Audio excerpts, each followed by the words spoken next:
ನಮಸ್ಕಾರ ಕರ್ನಾಟಕ, ನಿಮ್ಮ ಅಲೈವ್ ಕನ್ನಡ ಚಾನಲ್ಗೆ ತಮ್ಮೆಲ್ಲರಿಗೂ ಸ್ವಾಗತ ಸುಸ್ವಾಗತ. ನೀವು ಇನ್ನೂ ನಮ್ಮ ಚಾನಲ್ಗೆ ಸಬ್ಸ್ಕ್ರೈಬ್ ಆಗಿಲ್ಲದಿದ್ದಲ್ಲಿ ದಯಮಾಡಿ ಸಬ್ಸ್ಕ್ರೈಬ್ ಆಗಿ. ಇದೇ ತರಹದ ರಾಶಿ ಭವಿಷ್ಯಗಳ ವಿಡಿಯೋಗಳಿಗಾಗಿ ನಮ್ಮ ಪೇಜ್ನ ಸಬ್ಸ್ಕ್ರೈಬ್ ಮಾಡೋದನ್ನು ದಯಮಾಡಿ ಮರಿಬೇಡಿ. ವೀಕ್ಷಕರೇ, ಈಗಾಗಲೇ ನಮ್ಮ ತಮ್ಮನೆಲ್ಲ ನೋಡಿರ್ತೀರ, ನಿಮಗೆ ಅರ್ಥ ಆಗಿರುತ್ತೆ. ನಾವು ಕುಂಭರಾಶಿಯವರ ಒಂದು ಚಂದ್ರಗ್ರಹಣದ ಪ್ರಭಾವ ಹೇಗಿರುತ್ತೆ ಅನ್ನತಕ್ಕಂಥದ್ದನ್ನು ಹೇಳ್ಬರ್ತೀವಿ. ಈ ಸಾರಿಯ ಚಂದ್ರಗ್ರಹಣ ಕುಂಭರಾಶಿಯವರ ಮೇಲೆ ತುಂಬಾನೇ ಆಳವಾಗಿ ಪ್ರಭಾವ ಬೀರುತ್ತೆ ವೀಕ್ಷಕರೇ. ಇದನ್ನ ಕುಂಭರಾಶಿಯವರು ನಿಜವಾಗ್ಲೂ ನೋಡಲೇಬೇಕು. ಕೊನೆಯಲ್ಲಿ ನಾನು ಇದಕ್ಕೆ ಪರಿಹಾರವನ್ನು ಹೇಳ್ತೀನಿ, ನಿಜವಾಗ್ಲೂ ಹೇಳ್ತೀನಿ. ಆ ಪರಿಹಾರವನ್ನು ನೀವು ಮಾಡಿದ್ರೆ ಈಗ ನಾನು ಹೇಳುವಂತಹ ಎಷ್ಟೋ ಸಮಸ್ಯೆಗಳಿಗೆ ನಿಮಗೆ ಗೊತ್ತಿಲ್ಲದೆ ನೀವು ಪರಿಹಾರವನ್ನು ಕಂಡುಕೊಳ್ತೀರಾ, ಸುಧಾರಣೆಯನ್ನು ಕಂಡುಕೊಳ್ತೀರಾ. ಯಾವುದನ್ನು ತಡೆಯಕ್ಕೆ ಸಾಧ್ಯ ಆಗಲ್ಲ, ಆದರೆ ಅದನ್ನು ನಾವು ಸುಧಾರಣೆ ಮಾಡಲಿಕ್ಕೆ ಖಂಡಿತವಾಗ್ಲೂ ಸಾಧ್ಯವಿದೆ. ದಯಮಾಡಿ ವಿಡಿಯೋವನ್ನು ನೋಡಿ, ಯಾರು ಕೂಡ ಸ್ಕಿಪ್ ಮಾಡಬೇಡಿ. ಯಾಕಂದರೆ ತುಂಬ ಜನ ಪ್ರೇಕ್ಷಕರು ಕೇಳಿಕೊಂಡಿದ್ದ ಕಾರಣಕ್ಕಾಗಿ ನಾನು ಇದನ್ನು ಮಾಡಿದ್ದೀನಿ. ಎಲ್ಲರಿಗೂ ಗೊತ್ತಿರುವ ಹಾಗೆ ನೋಡಿ, ಈ ಬಾರಿ ಚಂದ್ರಗ್ರಹಣ ಕುಂಭರಾಶಿಯಲ್ಲಿ ಸಂಭವಿಸ್ತದೆ ವೀಕ್ಷಕರೇ. ಕುಂಭರಾಶಿಯವರಿಗೆ ಇದು ತುಂಬಾ ಅಂದರೆ ತುಂಬಾನೇ ಮುಖ್ಯವಾದಂತಹ ವಿಷಯ.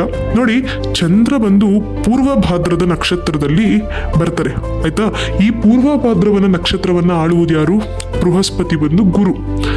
ಇವಾಗ ಈ ಚಂದ್ರಗ್ರಹಣ ಸೆಪ್ಟೆಂಬರ್ 7ರ ರಾತ್ರಿ 9:57 ಆರಂಭ ಆಗಿ ಮತ್ತು ಈ ಮಧ್ಯರಾತ್ರಿಯ 11:42 ಉಚ್ಚಾವಸ್ಥೆಗೆ ಬಂದು ಮತ್ತು ಬೆಳಗಿನ ಜಾವ 1:27 ಇದು ಮುಗಿಯುತ್ತೆ. ಆದರೆ ಈ ಚಂದ್ರಗ್ರಹಣ ನೋಡಿ, ವೈಜ್ಞಾನಿಕವಾಗಿ ಚಂದ್ರಗ್ರಹಣಕ್ಕೆ ಒಂದು ಕಾರಣವಿರಬಹುದು, ಆದರೆ ನಮ್ಮ ಒಂದು ವರ್ಗದಲ್ಲಿ ಚಂದ್ರಗ್ರಹಣಕ್ಕೆ ನಾವು ಕೊಡುವಂತಹ ಒಂದು ಪ್ರಾಮುಖ್ಯತೆಯೇ ಬೇರೆ ಮತ್ತು ಅದರ ಒಂದು ವ್ಯಾವಹಾರಿಕವಾದ ಒಂದು ಜಾಲ್ಮೆಯೇ ಬೇರೆ ಇದೆ. ಅದನ್ನು ನೀವು ತಿಳ್ಕೊಳ್ಳೇಬೇಕು. ನೋಡಿ, ಕುಂಭರಾಶಿಯ ಪ್ರಭಾವ ಇದು ಯಾವ ರೀತಿ ಪ್ರಭಾವ ಬೀರುತ್ತೆ ಅಂದರೆ, ಈ ಗ್ರಹಣ ಕುಂಭರಾಶಿಯ ಪ್ರಥಮ ಭಾವ ಅಂದರೆ ಕುಂಭರಾಶಿಯವರ ಸ್ವಭಾವ ಮತ್ತು ಅವರ ವ್ಯಕ್ತಿತ್ವ, ಅವರ ದೇಹ ಮತ್ತು ಅವರ ಮನಸ್ಸಿನ ಮೇಲೆ ಪ್ರಭಾವ ಬೀರುತ್ತೆ. ಗುರುಗಳೇ ಯಾವ ರೀತಿ ಅನ್ನತಕ್ಕಂಥ ನೀವು ನನಗೆ ಹೇಳ್ಬೋದು. ನೋಡಿ, ನಮ್ಮ ಈ ಅಂಜನವನ್ನು ಸಹ ನಾನು ಎಂತಕ್ಕೆ ಹಾಕಿದ್ದೀನಿ, ಇದರ ರೀತಿ ಹಾಕಿದ್ದೀನಿ. ಇದು ನಮಗೆ ಯಾವ ರೀತಿಯಾಗಿ ಪ್ರಭಾವವನ್ನು ಬೀರುತ್ತೆ ಅಂತ ನೋಡಿ. ನೀವು ಈ ಒಂದು ಪ್ರಭಾವ ನಿಮ್ಗೆ ಹೇಗಿರುತ್ತೆ ಅಂತಂದ್ರೆ, ನಿಮಗೆ ಗೊತ್ತಿಲ್ಲದೆ ನಿಮ್ಮ ಜೀವನದ ಉದ್ದೇಶ ಏನು ಅಂತಕ್ಕಂಥದ್ರ ಬಗ್ಗೆ ನಿಮಗೆ ಗೊತ್ತಿಲ್ಲದೆ ನೀವು ಆಲೋಚನೆ ಮಾಡಲಿಕ್ಕೆ ಶುರು ಮಾಡ್ತೀರಾ ವೀಕ್ಷಕರೇ. ಮತ್ತು ಇದರ ಜೊತೆ ಹೊಸ ದಾರಿಗಳನ್ನು ಅಳವಡಿಸ್ಕೊತೀರಾ. ಅಂದರೆ ನಿಮ್ಮ ಹಳೆಯ ಅಭ್ಯಾಸಗಳೇನಿದೆ, ನಿಮ್ಮ ಸಂಬಂಧಗಳೇನಿದೆ, ನಿಮ್ಮ ಕೆಲಸಗಳೇನಿತ್ತು, ಅದೆಲ್ಲವನ್ನ ಬಿಟ್ಟು ಹೊಸದರ ಕಡೆಗೆ ನೀವು ಜೀವನದಲ್ಲಿ ಮುನ್ನುಗ್ಗುವುದನ್ನು ನೋಡ್ತೀರಾ. ಅಂದರೆ ಇನ್ನೂ ಒಂದೇನು ಅಂದರೆ, ನಿಮಗೆ ತುಂಬ ಹೆಚ್ಚಿನ ಅರಿವಾಗತ್ತೆ. ಯಾವ ರೀತಿ ಅರಿವು? ನೀವು ಯಾವ ಉದ್ದೇಶಕ್ಕಾಗಿ ಜನರವನ್ನು ಕಂಡಿದ್ದೀರಾ, ಅಥವಾ ನಿಮ್ಮ ಜೀವನದ ಗುರಿ ಏನು, ನಿಮ್ಮ ಜೀವನದ ಮಾರ್ಗ ಏನು ಅನ್ನುವುದರ ಬಗ್ಗೆ ನಿಮಗೆ ಸ್ಪಷ್ಟನೆಯನ್ನು ಬರ್ತದೆ. ಇಲ್ಲೂ ನೋಡಿ ಅಂಜನದಲ್ಲೂ ಸಹ ಅದೇ ಹೇಳ್ತಿದೆ. ಆದರೆ ಇದರಲ್ಲಿ ಒಂದು ಪ್ರತಿಷ್ಠಿತ ಒಂದು ಸಮಸ್ಯೆಗಳು ಯಾವುದು ಬರ್ತವೆ ಅಂದರೆ ಹೇಳ್ತೀನಿ ನೋಡಿ. ಆರೋಗ್ಯ ಸಮಸ್ಯೆ ತುಂಬಾನೇ ಕಾಡುತ್ತೆ ಕುಂಭರಾಶಿಯವರಿಗೆ. ಅಂದರೆ ನಿಮಗೆ ಮಾನಸಿಕ ಒತ್ತಡ, ಮತ್ತೆ ನಿದ್ರೆ ಬರಲ್ಲ, ತುಂಬ ಅಶಾಂತಿ. ಅಂದರೆ ಏನೋ ಕಳ್ಕೊಂಡಿರೋದ್ರ ಜೀವನದಲ್ಲಿ ನಾನು ಯಾಕೆ ಇನ್ನೂ ಏನೂ ಮಾಡ್ತಿಲ್ಲ, ಅಥವಾ ಯಾಕೆ ನಾನು ಇದೇ ರೀತಿ ಅನ್ನತಕ್ಕಂಥದ್ರ ಬಗ್ಗೆ ನಿಮಗೆ ತುಂಬಾನೇ ಪ್ರಶ್ನೆಗಳು ನಿಮಗೆ ಗೊತ್ತಿಲ್ಲದೆ ಉಟ್ಕೊಳ್ಳುತ್ತೆ. ಇದರಿಂದ ನೀವು ಮಾನಸಿಕವಾಗಿ, ದೈಹಿಕವಾಗಿ ಕುಗ್ಗುವಂತಹ ಸಾಧ್ಯತೆ ತುಂಬ ಇದೆ. ಮತ್ತು ನಿಮಗೆ ಭಾವನಾತ್ಮಕವಾಗಿ ಅಶಾಂತಿ, ಅಂದರೆ ತಾಳ್ಮೆ ಕಳೆದುಕೊಳ್ತೀರಾ, ಮತ್ತೆ ತುಂಬ ಆತಂಕ ಪಡ್ತೀರಾ, ಭಯ ಪಡ್ತೀರಾ. ಏನಕ್ಕೆ ಇದಾಗ್ತಿದೆ ಅನ್ನೋದರ ಅರಿವು ಸಹ ನಿಮ್ಗೆ ಇರುವುದಿಲ್ಲ. ಯಾಕಂದರೆ ಇದು ಗ್ರಹಗಳ ಒಂದು ಗೋಚಾರ ಫಲ, ಆಯ್ತಾ.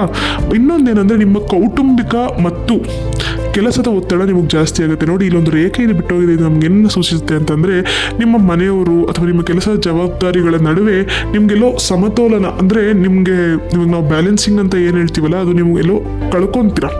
ನೋಡಿ, ಈ ಪೂರ್ವ ಭಾದ್ರ ನಕ್ಷತ್ರದ ಮೇಲೆ ಯಾವ ರೀತಿಯಾಗಿ ಒಂದು ಪ್ರಭಾವ ಬೀರುತ್ತೆ ಅಂತ ಅಂದರೆ, ಇದು ದ್ವಂದ್ವ ಫಲವನ್ನು ಸೂಚಿಸುತ್ತೆ. ದ್ವಂದ್ವ ಫಲ ಅಂದರೆ ಏನು ಅಂತ ನೋಡಿ, ಒಂದು ಕಡೆ ನಿಮಗೆ ತ್ಯಾಗ ಮಾಡುವಂತಹ ಶಕ್ತಿ, ಇನ್ನೊಂದು ಕಡೆ ಏನಂದರೆ ಹೊಸ ಅರಿವು. ಅಂದರೆ ಎಲ್ಲೋ ಒಂದು ಕಡೆ ಒಂದಕ್ಕೋಸ್ಕರ ಇನ್ನೊಂದನ್ನು ಕಳ್ಕೊಳ್ಬೇಕಾದ ಪರಿಸ್ಥಿತಿ ಕುಂಭರಾಶಿಯವರಿಗೆ ಎಲ್ಲೋ ಬರ್ಬೋದು. ನಿಮ್ಮ ಜೀವನದ ಹಳೆಯ ಅಧ್ಯಾಯ ಮುಗಿದು ನಿಮಗೆ ಗೊತ್ತಿಲ್ಲದೆ ನಿಮ್ಮ ಜೀವನದ ಹೊಸ ಅಧ್ಯಾಯವನ್ನು ನೀವು ಶುರು ಮಾಡುವಂತಹ ಸಮಯ ಬರುತ್ತೆ.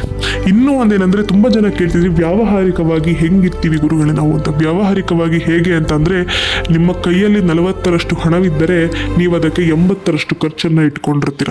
ಇದೆಲ್ಲ ನೀವು ಗೊತ್ತಿದ್ದೂ ಮಾಡಿರ್ತೀರ. ಅಂದರೆ ನಿಮಗೆ ಗೊತ್ತಿರುತ್ತೆ ಮುಂದೆ ನಮ್ಮ ಮೇಲೆ ಈ ರೀತಿಯ ಅದ ಒಂದು ಏನೋ ಅರಿವಿಲ್ಲದೆ ಅಸಂಭವಿಕ ಖರ್ಚುಗಳು ಬರುತ್ತೆ ಅಂತ ಗೊತ್ತಿದ್ದು ಸಹ ನೀವು ಈ ತಪ್ಪುಗಳನ್ನು ಮಾಡ್ಕೊತೀರ. ನಿಮಗೆ ಅಂತ ನೀವು ಸೇವಿಂಗ್ಸನ್ನು ಇಟ್ಕೊಂಡಿರ್ತೀರ. ಆದರೆ ಕಾಲಕ್ರಮೇಣ ಯಾರೋ ಬಂದು ತಮಗೆ ಸಹಾಯ ಬೇಕು ಅಂದಾಗ ನೀವು ಅದನ್ನು ಮರೆತು ನೀವು ಅವ್ರಿಗೆ ಸಹಾಯವನ್ನು ಮಾಡ್ತೀರಾ.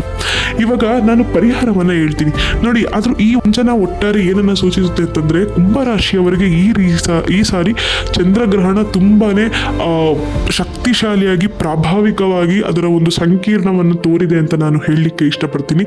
ಯಾಕೆ ಅಂತಂದರೆ ತುಂಬ ಜನಕ್ಕೆ ಕುಂಭರಾಶಿಯವರಿಗೆ ಇನ್ನು ಮುಂದೆ ಸ್ವಲ್ಪ ಏರುಪೇರು ಖಂಡಿತವಾಗ್ಲೂ ನೀವು ಕಂಡೇ ಕಾಣ್ತೀರ. ಆದರೆ ಸಮಸ್ಯೆ ಎಲ್ಲಿರುತ್ತೆ ಅಲ್ಲಿ ಪರಿಹಾರ ಇದ್ದೇ ಇರುತ್ತಲ್ವ. ಈಗ ಕಾಯಿಲೆ ಬಂದಾಗ ನಮಗೆ ಮಾತ್ರೆಗಳು ಔಷಧಿಗಳಿದ್ದಂಗೆ ಇದು ಕೂಡ ಇರುತ್ತೆ ಅಲ್ವಾ. ಪರಿಹಾರ ಏನು ಅಂತಂದರೆ ನೋಡಿ, ನಮಗೆ ಮುಖ್ಯವಾಗಿ ಬೇಕಾಗಿರೋದು ಚಂದ್ರನ ಅನುಗ್ರಹ ವೀಕ್ಷಕರೇ. ನೀವು ಓಂ ಚಂದ್ರಾಯ ನಮಃ, ಓಂ ಚಂದ್ರಾಯ ನಮಃ, ಓಂ ಚಂದ್ರಾಯ ನಮಃ ಅಂತ 108 ಬಾರಿ ನೀವು ಚಂದ್ರನನ್ನ ಆ ಒಂದು ಗ್ರಹಣದ ಸಮಯದಲ್ಲಿ ನೀವು ಪಠನೆ ಮಾಡಿದರೆ ನಿಜವಾಗ್ಲೂ ಹೇಳ್ತೀನಿ, ನಿಮ್ಮ ಎಷ್ಟೋ ಒಂದು ಕಷ್ಟ ಕಾರ್ಪಣ್ಯಗಳು ಬರತಕ್ಕಂಥದ್ದು ಎಲ್ಲೋ ನಿಮಗೆ ಗೊತ್ತಿಲ್ಲದೇನೆ ಅದು ಮಾಯ ಆಗಿ ಹೋಗ್ಬಿಡುತ್ತೆ. ಮತ್ತು ಇನ್ನೇನು ಅಂತ ಅಂದರೆ ದವಸ ಧಾನ್ಯಗಳನ್ನು, ಅಂದರೆ ನೋಡಿ ನೀವು ಎಲ್ಲ ಇವಾಗ ದೇವಸ್ಥಾನಕ್ಕೆ ಒಂದೊಂದು ಪ್ಯಾಕೆಟ್ ದಾನ ಮಾಡ್ತಾರಲ್ಲ ಆ ಥರ ಅಂತ ಅಲ್ಲ, ನಿಮ್ಮ ಕೈಲ ಬೇಕಾದ್ರೆ 5 ಕಾಳನ್ನು ಸೇರಿಸಿ ನವಧಾನ್ಯವನ್ನು ಮಾಡಿ ಅದನ್ನು ಒಂದು ಅರಿಶಿಣದ ಅಂದರೆ ಒಂದು ಬಿಳಿಯ ವಸ್ತ್ರವನ್ನು ತಗೊಂಡು ಅದನ್ನು ಅರಿಶಿಣ ಬಟ್ಟೆಯಾಗಿ ಮಾಡಿ ಅದಕ್ಕೆ ಈ ಧಾನ್ಯವನ್ನು ಕಟ್ಟಿ ಈ ಧಾನ್ಯವನ್ನು ನೀವು ಪೂಜೆ ಮಾಡಿ ಗಿಡಕ್ಕೆ ಹಾಕುವುದರಿಂದ ನಿಜವಾಗ್ಲೂ ಹೇಳ್ತೀನಿ ಎಷ್ಟೋ ಸಮಸ್ಯೆಗಳು ಪರಿಹಾರ ಆಗ್ತವೆ. ಒಂದೊಂದು ಪೊಟ್ಟಣವನ್ನು ತಗೊಂಡು ನೀವು ಹಾಕೋದು ಬೇಡ ವೀಕ್ಷಕರೇ. ನಿಮ್ಮ ಮನೆಯಲ್ಲಿ ಏನಿರುತ್ತೆ, ಯಾಕಂದರೆ ಎಲ್ರಿಗೂ ಸಮಸ್ಯೆಗಳಿರುತ್ತೆ, ನಿಮ್ಮ ಮನೆಯಲ್ಲಿ ಏನಿರುತ್ತೆ ಆ ಮನೆಯಲ್ಲಿ ಇರ್ತಕ್ಕಂಥದ್ದನ್ನೇ ನೀವು ತಗೊಂಡು ಒಂದು 5 ಕಾಳು 3 ಕಾಳು ಈ ರೀತಿಯಾಗಿ ಸೇರಿಸಿ ನೀವೆಲ್ಲವನ್ನ ಒಂದು ಅರಿಶಿಣದ ದಾರದಲ್ಲಿ ಕಟ್ಟಿ ನೀವು ಹಾಕಿದ್ರೆ ನಿಜವಾಗ್ಲೂ ತುಂಬಾ ಚೆನ್ನಾಗಿರ್ತೀರ. ಮತ್ತು ಗ್ರಹಣದ ಸಮಯದಲ್ಲಿ ನೀವೇನನ್ನು ಸೇವನೆ ಮಾಡಬೇಕು, ಊಟವನ್ನು ಅದರ ಒಳಗನೆ ಮುಗಿಸೋಕ್ಕೆ ಪ್ರಯತ್ನ ಪಡಿ. ಯಾರೋ ತುಂಬ ಲೇಟಾಗಿ ತಿಂತೀರಾ ಅಂತಂದರೆ ಹಾಲನ್ನು ಕುಡಿರಿ ಮತ್ತು ನೀವು ಫಲಹಾರವನ್ನು ಸೇವಿಸಬಹುದು ಅಂತ ಹೇಳ್ತಾ, ಮತ್ತೊಮ್ಮೆ ತುಂಬ ಜನಕ್ಕೆ ಉಚಿತ ಜಾತಕಗಳು ನೋಡಿ ಅದ್ರ ಬಗ್ಗೆ ಮಾಹಿತಿ ಬೇಕಾದರೆ ನಮ್ಮ ಕಮೆಂಟ್ ಸೆಕ್ಷನಲ್ಲಿ ಇರುತ್ತೆ, ದಯಮಾಡಿ ಹೋಗಿ ನೋಡಿ ಅಂತ ಹೇಳ್ತಾ, ಈ ನಮ್ಮ ಮಾಹಿತಿ ನಿಮ್ಗೆ ಇಷ್ಟವಾಗಿದ್ದರೆ ನಮಗೆ ಸಬ್ಸ್ಕ್ರೈಬ್ ಮಾಡಿ, 4 ಜನಕ್ಕೂ ಶೇರ್ ಮಾಡಿ ಅವರು ನೋಡಲಿ ಅಂತ ಹೇಳ್ತಾ, ಎಲ್ಲರಿಗೂ ಶುಭ ದಿನ ಸ್ನೇಹಿತರೆ. ಧನ್ಯವಾದ.